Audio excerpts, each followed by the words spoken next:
آپ اسماعیل علیہ السلام کی اولاد میں سے ہیں۔ اسماعیل علیہ السلام کی خاطر جب اللہ تعالیٰ نے زمزم کا کنواں جاری کیا تو قبائل جرہم اور ایاد کے خانہ بدوش عرب سیدہ ہاجرہ کی اجازت سے وہاں آ کر رہائش پذیر ہوئے۔ کعبے کے متولی اسماعیل علیہ السلام اور ان کی اولاد رہی۔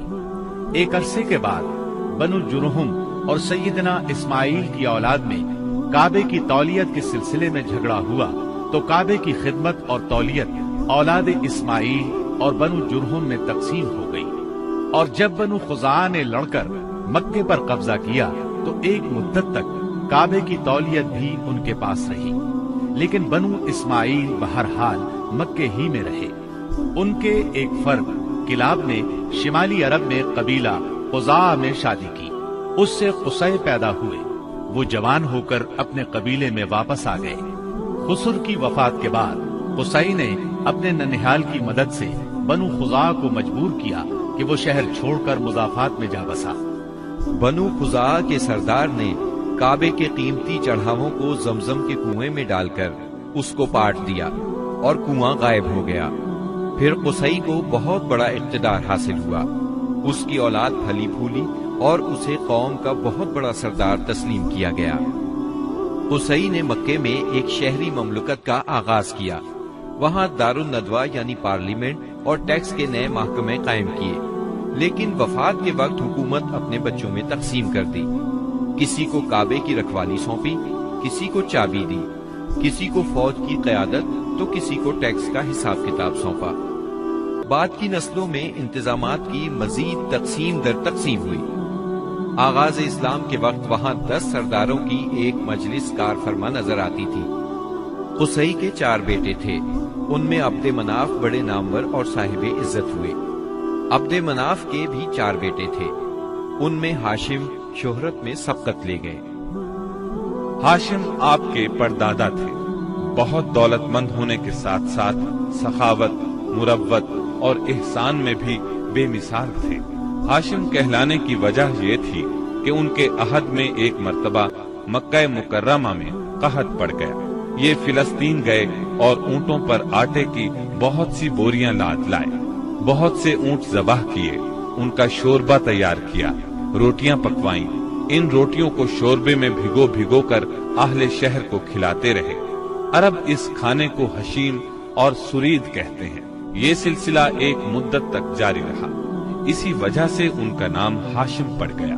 وہ حاجیوں کی خدمت اور مہمان نوازی میں بھی بڑھ چڑھ کر حصہ لیتے تھے۔ اسی سخاوت اور فیاضی سے ہاشم کا نام پورے عرب میں مشہور ہو گیا۔ ذاتی اثر و رسوخ اور وجاہت کی وجہ سے ان کی دوسرے ممالک کے درباروں میں بھی رسائی تھی۔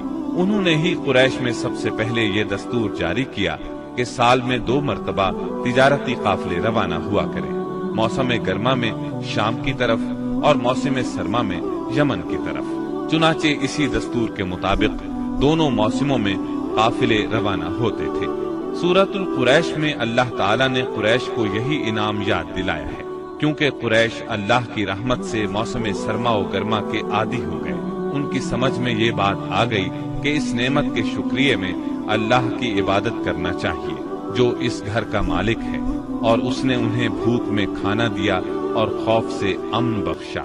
نجاشی شاہ حبش ہاشم کی بے حد خاطر مدارت کرتا اور تحفے تحائف بھی پیش کرتا۔ قیصر روم بھی ان سے بہت مہربانی سے پیش آتا تھا۔ ہاشم نے یمن اور روم کی حکومت سے قریش کے تجارتی قافلے کی حفاظت کا حکم حاصل کیا، اور یہ ان کے اعلیٰ تدبر کا نتیجہ تھا کہ تمام راستے قریش کے تجارتی قافلوں کے لیے محفوظ ہو گئے۔ اس طرح مکہ مکرمہ بین الاقوامی تجارت کا مرکز بن گیا۔ اس سے خانہ کعبہ کی زیارت اور فریضہ حج عام ہو گئے، اور مکی زبان بھی ملک کے چاروں طرف سمجھی جانے لگی۔ ان قریشی قافلوں اور سالانہ میلوں کی وجہ سے جزیرہ نما عرب میں ایک معاشی مرکز پیدا ہو گیا۔ ان سالانہ میلوں میں قریش کو سرمایہ دارانہ تجارت اور قافلوں کی حفاظت کے سلسلے میں بہت اہمیت حاصل تھی۔ اس طرح مکہ مکرمہ تجارتی مرکز بنا، جس نے سیاسی مرکزیت کا راستہ کھولا جو اسلام کا کارنامہ بننے والا تھا۔ 197 عیسوی کے چند ماہ بعد ہاشم کی بیوی سلمہ بنت عمرو کے ہاں مدینہ منورہ میں شیبہ یعنی عبد المطلب پیدا ہوئے۔ بچے کے سر میں کچھ بال سفید تھے، اس لیے ان کا نام شیبہ رکھا گیا۔ شیبہ کا مطلب ہے بوڑھا۔ ہاشم کی وفات کے بعد ذمہ داریاں ان کے بھائی مطلب نے سنبھال لی تھی۔ گویا مطلب شیبہ کا چچا تھا۔ اس کی وفات کے بعد شیبہ نے رفادہ اور سقایا کی ذمہ داریاں خوبی سے سنبھالی۔ انہوں نے یمن اور حبشہ کے درباروں میں اپنی قوم کی نمائندگی بھی کی۔ ان کی ملکیت میں ایک قدرتی چشمہ بھی تھا۔ ایک دن خواب میں انہیں اشارہ ملا کہ فلاں جگہ کھود کر غائب شدہ زمزم کا کنواں برآمد کریں۔ کھودتے وقت اس سے انہیں دفن شدہ خزانہ بھی ملا جو کعبے کے چڑھاووں پر مشتمل تھا۔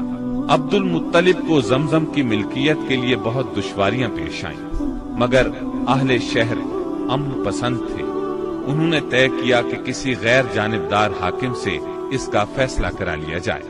عبد المطلب نے یہ بات مان لی، لیکن پریشان بھی تھے، اس لیے منت مانی کہ اگر اللہ نے مجھے 10 بیٹے دیے اور وہ بلوغت کو پہنچے تو میں ان میں سے ایک کو کعبے میں جا کر اللہ کے لیے قربان کر دوں گا۔ جب 10واں بیٹا بھی بلوغت کو پہنچ گیا تو عبد المطلب کو منت یاد آئی۔ انہوں نے بیٹوں کے درمیان قرعہ ڈالا تاکہ جس کا نام نکلے اسے قربان کر دے۔ قرعہ نبی اکرم صلی اللہ علیہ وسلم کے والد عبداللہ کے نام نکلا۔ عبد المطلب کا ارادہ دیکھ کر رشتہ داروں اور دوستوں نے دخل اندازی کی اور انہیں مشورہ دیا کہ وہ کسی خاتون عرافہ کے پاس جا کر حل دریافت کرے۔ چنانچہ عبد المطلب ایک عرافہ کے پاس گئے۔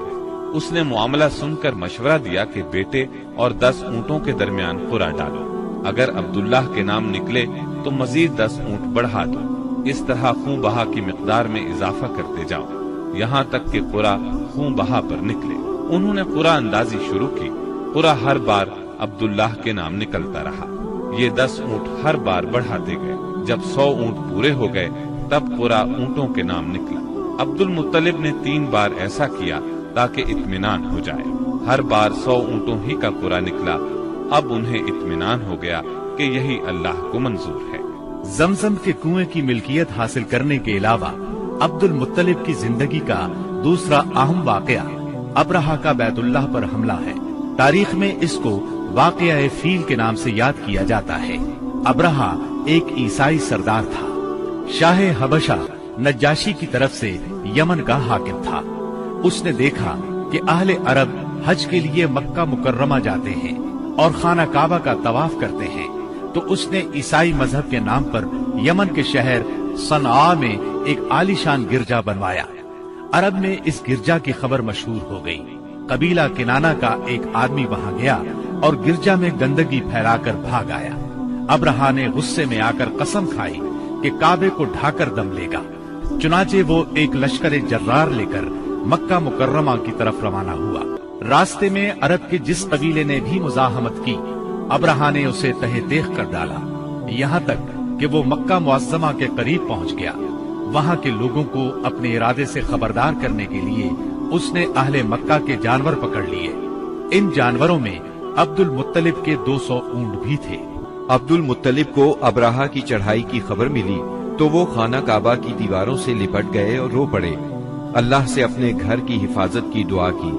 قریش کے چند سرداروں کو لے کر ابرہہ سے ملنے کے لیے گئے اور اس سے اپنے اونٹوں کی واپسی کا مطالبہ کیا۔